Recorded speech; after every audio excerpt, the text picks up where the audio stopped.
There is a huge weather warning that's happening right now, so New Yorkers are urged to take precautionary measures. Tell me a little bit about what we're expecting and what you're advising. Oh, here's my concern is that, people heading off into work all over New York, but here in New York City in particular, the sun is shining. It looks beautiful. No one's going to be thinking about the weather all day, but we're expecting a major rain event that could dump up to 5 inches of rain, and that's a flooding level. And so I want everyone as they're heading into work to know that their commute's going to be vastly different.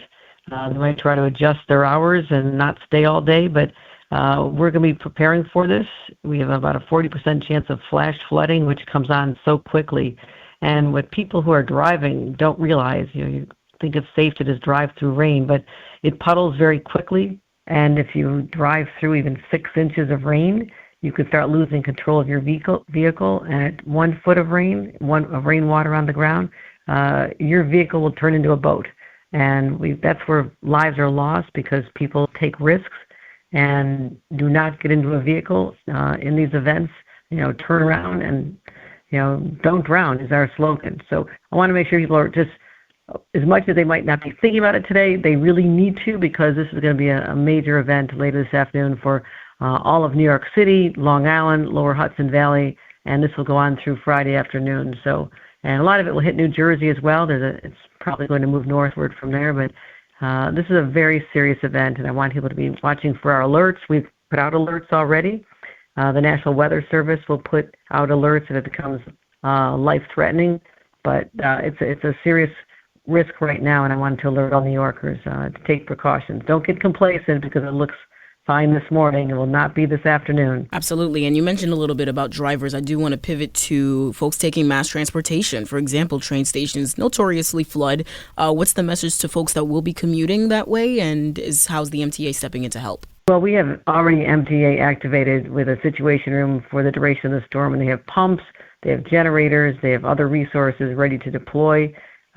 We've actually did some resiliency in some of the stations. We're continuing through the capital plan that we have now agreed to fund completely, that all stations are to be evaluated, and sometimes you'll step up before you step down to go into a station. That is now by design to try and stop floodwaters from rushing into the station. We've seen some horrific events, particularly with the last major rain event 2 weeks ago, which resulted in historic rainfall. It was the second most rain ever in a single hour in Central Park. So climate change is still wreaking havoc on our weather systems, and extreme is now the new normal. And I just want to make sure New Yorkers head out today with that thought in mind. With extreme being the new level, folks tend to panic. They call 911, even if something's not necessarily wrong, right? So that makes it harder for people that are actually in trouble to find any help. So with our operators prepped for the anticipated phone traffic, and what's a word to folks that might not be calling because something's actually wrong? Try to make a smart assessment about this, because you're right that others could be in danger who aren't getting calls returned at the time or their calls responded to. But our systems are strong. They've been through this. My team is fully engaged and has been sending out warnings for some time now. And this is something we're accustomed to dealing with. We'll be able to answer the calls, and as will the emergency systems in New York City and all over the state. But we're there as a state to put out the warnings, to provide backup support.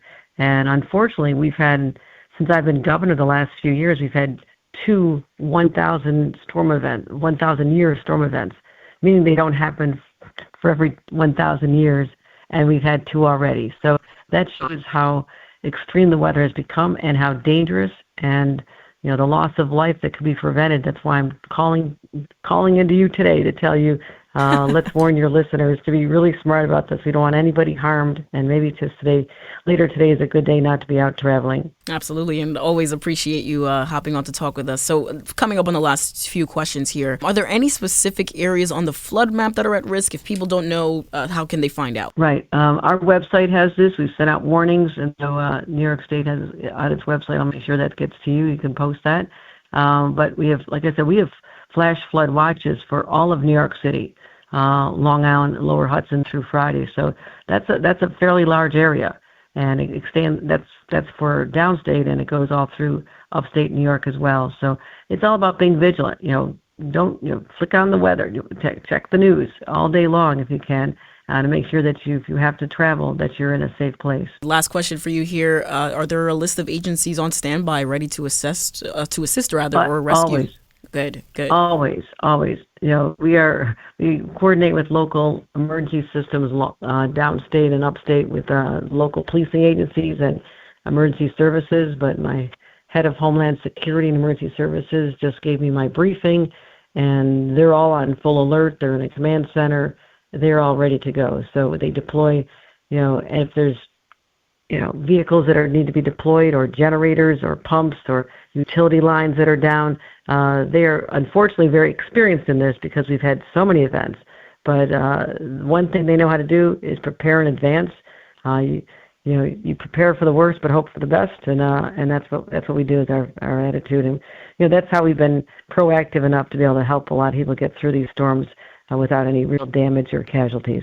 Absolutely. Well, it's an all-hands-on-deck mission, it sounds like. Thank you so much for your time and for answering all these questions. I think you've covered everything on my end. Really alert today. Pay attention to the weather today. It looks nice, but it's going to change, so we want to make sure everyone goes home safe tonight. Thank you.